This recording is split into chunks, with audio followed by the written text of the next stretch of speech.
26 février, nous sommes sur le DAX en weekly avec une annonce sympa à 14h30. La bougie weekly, comme d'habitude, hein, elle a ouvert sous le prix de clôture de la semaine dernière.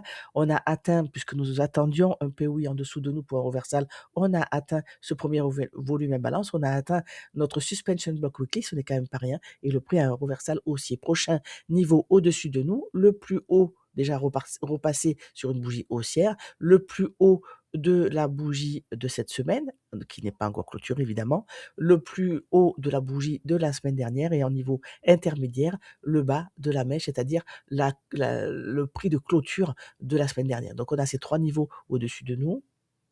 Qui rappelle, nous clôturons cette bougie weekly demain avec les cadrans, les quarts de cette mèche. On se rappelle, hein, qu'on avait été chercher ce niveau-là. Donc ça aussi à garder dans un petit coin de la tête. Et avant de trouver nos POI en H4 et M15 pour entrer à M1, on va tracer le RTH gap, c'est-à-dire les horaires officiels. Nous sommes en horaire de Francfort parce que nous sommes sur le DAX, il est tout petit, il fait une quarantaine de points, donc probablement une matinée à haute résistance et on devrait le retracer entièrement. Derrière, ici, on voit le New Week Open Gap. Alors on va passer à M15 pour avoir un peu de hauteur et on se rappelle qu'on avait aussi ce RTH gap de lundi qui n'a pas été retracé entièrement. Donc hier, on a été chercher ce niveau-là et aujourd'hui, on a ouvert en RTH gap baissier. Donc on va maintenant faire ceci étant dit, on va repasser en horaire régulier et l'Asian est apparu et on va passer en H4 pour trouver nos POI. À H4, les niveaux pour au-dessus, on les a, c'est le plus haut d'hier, les plus hauts ici et surtout le point médian de cet ancien volume imbalance qui est aussi le niveau vu en weekly, hein, le niveau de clôture de la mèche la semaine dernière. Donc ça, c'est les niveaux au-dessus de nous. En dessous de nous, on l'a vu hier déjà, on a cette dernière imbalance qui n'a pas été touchée. Nous sommes en full discount pour le moment. On a cette réaction sur cette imbalance, on a ce choc haussier, on a été retracé une partie du New Wake Open Gap. Maintenant, je vais surveiller en dessous les POI qui restent disponibles. Donc là, il est un petit peu tard, je n'ai pas pu finir ma vidéo tout de suite, mais je vois que on a été travailler cette imbalance, il reste ce petit déséquilibre en dessous de nous. On zoome sur cette traîne en dessous de nous, on a cette imbalance qui est en train d'être travaillée.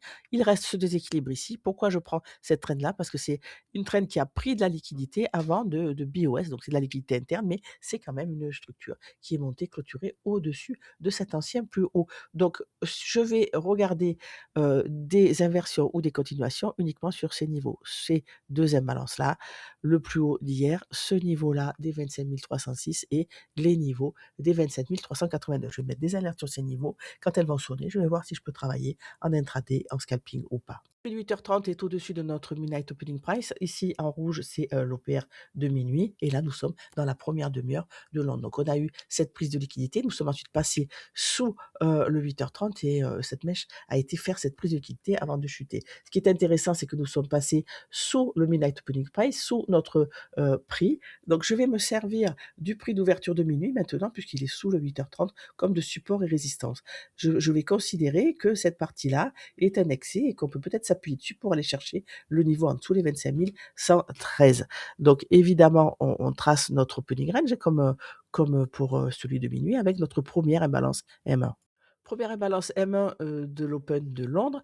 Alors sur la bougie de 9h en M1, c'est cette bougie qui forme la première imbalance. Donc, à 90% des fois, c'est des statistiques, cette imbalance n'est pas respectée, le prix remonte, il la traverse. C'est une imbalance d'inversion dans 90% des cas. Ce n'est pas arrivé hier, je crois, sur le Nasdaq, mais c'est des statistiques qui sont comme ça. Donc, à noter que de fortes probabilités pour que cette imbalance soit inversée. Je n'ai pas tracé celle de minuit parce que vous voyez, ça sert à rien. Je vais me contenter du Midnight Opening Price parce que c'est trop, il n'y a pas assez de volatilité pour pouvoir la noter. C'est normal, nous sommes sur le Nasdaq à ce que cette imbalance soit inversée. Et ce que je voudrais, c'est qu'on prenne cette ligne de liquidité et qu'on aille chercher mon niveau avant de le faire. Ça, c'est ce que je voudrais, c'est dans un monde idéal. On a notre Midnight Opening Price ici. Première impulsion vers le bas, on casse vers le haut. Donc, cette tranche-là peut se comporter comme un order block. Et on voit qu'il fonctionne, on n'a pas été le chercher. Mais néanmoins, cette ligne de liquidité, je voudrais bien qu'on la prenne exactement comme hier et qu'on aille s'appuyer dessus pour monter. Ça ne marche pas toujours et vous vous rappelez hier, on a créé le plus bas, du jour à Londres. On n'a pas été chercher mon niveau en dessous, on n'a pas été chercher ce niveau. On s'est contenté de la prise de l'Asian Low. Qu'est-ce qui s'est passé? High, low, high, high, low, low. Donc j'ai considéré évidemment cette dernière bougie comme un breaker et c'est, à l'occasion du reversal, de 10 heures, hein, on a ce retracement baissier alors qu'on était parti à la hausse. À l'occasion de ce retracement de 10 heures qu'on est venu travailler ce breaker. On a pris le plus bas d'ici, on a créé ce petit breaker, on a eu une jolie entrée pendant cette macro-là, un petit peu plus tard. Donc ce n'est pas grave, c'est ce que je vous dis, on récupère plus tard quand on a plus d'informations. Pour en revenir aujourd'hui, on est, dans un meilleur mood, hein, pour ce qu'on attendait. Donc on a pris cette liquidité, on a réagi une première fois, c'est ce qu'on voulait, on a tapé dans le midnight opening high et on recasse à la baisse. Je vais donc suivre ce Fibo, regarder si j'ai une réaction dans, mon BPR ici sur le niveau de l'OTE pour aller chercher dans un premier temps le niveau que j'attends. On n'a pas eu de réaction et on a déjà inversé cette première imbalance M1. Donc création d'un BPR, Fibo est mis à jour puisqu'on a un BPR, j'ai évidemment tracé aussi cette OTE. Cette bougie-là a pris cet ancien, plus bas, ce qui en fait un order block qui lui-même a réagi dans cet order block M15 ici. Donc on va voir qu'est-ce qu'on va demander à cet order block? C'est de nous renvoyer à son tour dans une imbalance et voir si ça fonctionne ou alors d'être cassé pour devenir un breaker. Réaction sur l'OTE, maintenant je veux qu'on réagisse dans ce BPR pour aller chercher ce niveau-là. Pourquoi? Parce qu'on a notre order block avec, ce volume imbalance au milieu. Donc j'aimerais bien qu'on aille rechercher ce niveau. S'il ne le fait pas, comme d'habitude, j'attends que ça casse et qu'on s'appuie dessus. Pour le moment, nous sommes baissiers et moi je vous rappelle que j'avais ce niveau des 25 112 en ligne de mire. C'est pour ça que je n'ai toujours rien pris, même si je veux que ce range soit un range de continuation haussière, on voit bien que ce n'est pas, le moment encore de l'acheter. On a pris cette liquidité, OK, on est passé sous, l'opening price de minuit, pardon. On est repassé une deuxième fois en prenant cette liquidité. Maintenant, il me faut une confirmation. Donc ça va être ce BPR qui va me dire la prochaine direction. Alors, on a la M15 ici, on voit que notre première impulsion est vers le bas. Après cette prise de liquidité et ce up, donc il reste, regardez, il reste 12 minutes à cette bougie. Donc est-ce qu'on va s'appuyer sur le niveau que j'attends? Je ne sais pas encore, on est déjà dans l'OTE. Je voudrais maintenant que nous sommes là, vous voyez qu'on a été se chercher l'efficience, hein, ici, on a réinversé ce BPR et on est redescendu. Donc je veux qu'on prenne cette liquidité et idéalement qu'on aille chercher ce niveau-là pour que ce breaker M1 fonctionne lui aussi.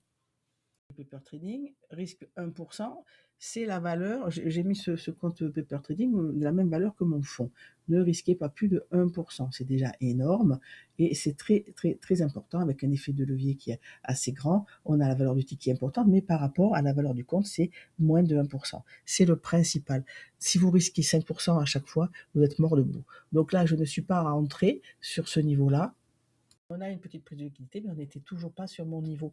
Donc, j'attends encore de voir, est-ce que le prix va s'appuyer sur le point médian de cette première imbalance à main pour partir à la hausse? J'aimerais bien, ce qui ferait de cette bougie un breaker pour rentrer ensuite.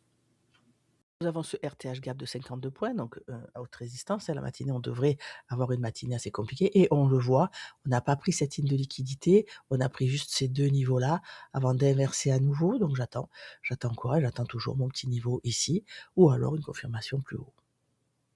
Pris cette liquidité, low, high, low, low, nous sommes dans cette petite trend baissière à droite et cette imbalance pardon, a l'air de fonctionner.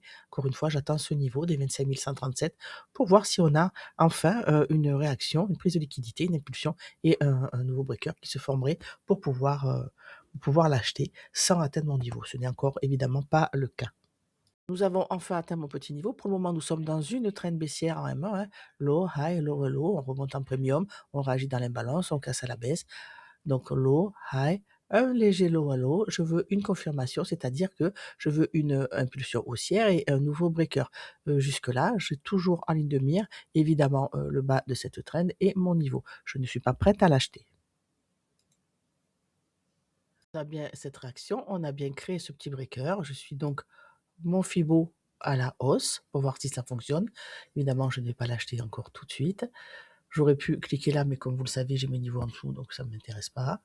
Si on casse à la hausse, je me servirai encore une fois, je vous le répète, de cette bougie comme d'un breaker.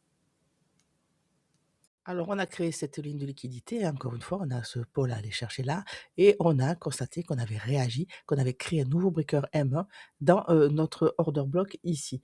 On est à 2 minutes de la clôture de cette bougie M15 qui est baissière. Ici, c'est les 20 points sur lesquels sur mon compte perso, je prendrai un partiel et les 40 points et le dernier TP. On a créé, cette, impulsion haussière, on est venu réagir dans cette imbalance baissière. Donc encore une fois, maintenant ce que je voudrais, c'est que ce breaker M1 ici, tienne pour nous renvoyer sur, mon niveau, au moins le premier niveau. De fou encore une fois, hein, ce matin, avec ce RTH gap qui est tout petit, on s'attendait à de la résistance et là, on n'a pas d'imbalance, on n'a rien, on a juste cette imbalance qui a été inversée et on se rappelle que notre midnight opening price nous tend les bras. On est d'ailleurs dessus, si on repasse au-dessus, pardon, j'aurai, un petit peu, «d'espoir» entre guillemets, d'aller fermer mon RTH gap qui, je vous le rappelle, est tout petit. 11 minutes à cette bougie M15, donc attention, hein, même si on a eu le premier mouvement vers le bas, elle peut ressembler à tout à fait autre chose à sa clôture. Sur mon compte, j'ai fermé mes 20% ici, il y avait un petit décalage, le temps que je prenne sur MT4 ou sur ici. Donc j'ai fermé une partie ici, donc 2200 balles, et j'ai pas mis ABE, par contre, j'ai monté, mon stop sur ce niveau pour le moment. Pourquoi? Parce qu'on a cette bougie en cours qui est terminée. On a ce volume imbalance, je veux de toute manière qu'il tienne. Donc, pour plus de sécurité, je me suis mis sur le bas de cette bougie avec quelques points, on va voir. Mais, je le mettrai ABE, c'est-à-dire que mon stop sera au niveau du point d'entrée, une fois qu'on aura cassé ce niveau ici. Donc le niveau de BE est celui-ci. Encore une fois, je vais surveiller, ce volume imbalance. En M1, on a atteint ce niveau, on a été prendre cette liquidité, on a laissé tout ça au-dessus, je vous fais pas la chanson. Sur mon compte, il me reste que 5 lots, hein, j'ai fermé 5 lots sur ce niveau et maintenant je vais voir si je touche mon BE. Donc je serai quand même légèrement excédentaire si je touche mon BE qui est toujours en négatif, mais dans une moins grande proportion qu'au début du trade ou si, le prix me fait l'honneur d'aller chercher mon TP2. Donc on a frôlé le point d'entrée. Heureusement que j'avais mis mon stop plus bas. Je vais voir si on fait des étoiles pour aller le chercher, mais pour le moment, je vais attendre encore une fois de passer au-dessus de ce niveau pour, mettre ABE. J'ai ici la configuration de mon MT4 pour mettre les marques d'exécution ici. OK. Ça, c'est pour vous montrer que j'ai qu'une seule entrée. Donc j'ai bien attendu, j'ai qu'une seule entrée, donc sur mon compte, j'ai pris le partiel ici, j'ai monté mon BE, mais il n'y a qu'une seule entrée. Je le précise car dans des matinées comme ça à haute résistance, il est très facile de se prendre plein de petits stop loss ici qui flinguent votre rentabilité et surtout si vous avez, des risques trop grands, hein. Par exemple, je vous rappelle que ce risque ici est à 0,98 donc même pas 1 du compte et il n'y a qu'une seule entrée et pourtant nous sommes à haute résistance. Il faut vraiment faire attention, acheter en bas, vendre en haut si c'est votre on aurait très bien pu faire un joli trade short ici, hein, donc là, j'ai décidé, d'acheter malgré que je vise ces niveaux en dessous parce que, ben, je vous refais pas le film depuis ce matin. Donc une seule entrée, dans tout, ça, c'est ce qui peut sauver votre compte. Si j'avais pris mon stop, eh beh, je prenais mon stop et je revenais, soit demain, soit à la session de cet après-midi. Voilà, nous arrivons à mon TP2. Donc, je mets ce niveau-là ABE. Sur mon compte, je n'ai pas 11 200, enfin 11 000, j'ai la moitié de cette somme-là, hein, puisque j'ai déjà fermé sur mon compte 5 000. Voilà. Là, sur mon compte, je ferme encore 3 lots. Il me reste 2 lots sur ce trade-là. Donc le prix est parti donc à la hausse. Mon, TP2 m'a rapporté 3 540 € ajoutés aux 2 200, hein, du 1er TP. Donc voilà, maintenant il me reste 2 lots en direction de mon TP final ou pas. Le BE est en positif. Je pourrais le mettre par exemple sur le bas de cette bougie, la dernière bougie haussière avant la baisse interne du breaker, mais c'est un petit peu, bizarre. Il faudrait vraiment que cette bougie clôture au-dessus que celle-là. Je pourrais même le mettre sur les 27 208 au bas de cette bougie M. Donc voilà, on se dirige vers ce TP. Attention, nous sommes sur la ZI, donc on peut avoir un fort retracement. Et c'est là qu'en M15, je voudrais que cette bougie, dernière bougie haussière avant la baisse, se comporte comme un breaker. Donc je pourrais mettre mon SL en bas de cette bougie, par exemple, pour qu'il soit vraiment en positif. Donc les 2 premiers TP encaissés font 5 240 €. Si on va toucher mon TP final, je rajouterai 4 720 et si mon TP, touche mon BE qui est sous ce niveau, hein, que je veux voir, se comporter comme un breaker. Attention, il reste 7 minutes, il peut se passer beaucoup de choses sur cette bougie. Je veux dire il me reste de l'eau, donc si le prix touche mon BE en positif, je rajouterai la somme de 2 006 € au lieu des 4 720 attendus. Statistiques sur ce modèle sont, plus de 80 sur le TP1, on est autour de 60-70 sur le TP2 et le reste sur le TP3. Donc oui, si je touche mon TP, je vais toucher 10 446 au lieu des 23 347, mais le fait de prendre des partiels m'assure pratiquement des gains à chaque trade. 90 fois sur 100, j'ai au moins mon TP et mon TP1 et en général, je retombe ABE ou ABE positif.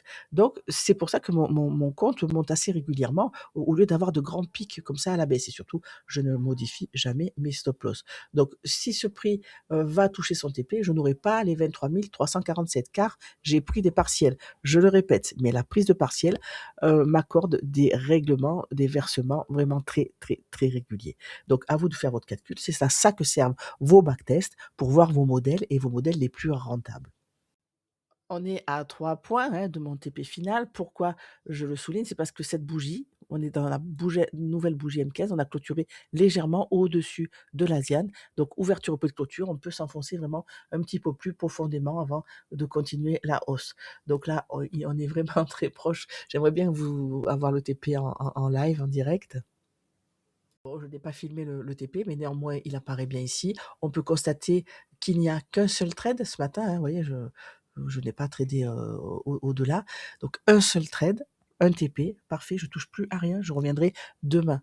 Si j'avais eu un stop loss, je me serais accordé pendant la kill zone de cet après-midi un deuxième trade, ce que je ne vais pas faire sur ce compte-là. On a toujours cette ligne de liquidité, on ferme notre RTH gap, donc attention, on peut très bien avoir un reversal, mais encore une fois, pour moi, ça ne me concerne plus, c'est la fin de la kill zone. J'ai mon TP, je ne cherche plus à comprendre. Alors, je vous invite vraiment à regarder cette vidéo et à faire le parallèle. Si des fois vous n'êtes pas rentable ou vous n'arrivez pas à prendre vos stops ou quelque chose comme ça, à faire le parallèle et à voir la différence. Des fois, un tout petit détail qui peut changer la rentabilité, par exemple, le fait de modifier votre stop loss ou le fait de ne pas attendre de retracement avec une confirmation pour rentrer, par exemple. Donc ça, vous voyez, mon entrée, elle est ici, elle est là. Donc j'aurais pu rentrer là, mais j'ai attendu l'impulsion haussière et j'ai entendu qu'on inverse ici pour rentrer. J'attends toujours une confirmation. Peut-être que c'est ce petit détail qui vous manque. J'espère vraiment que cette vidéo sera une plus-value. Je vous remercie.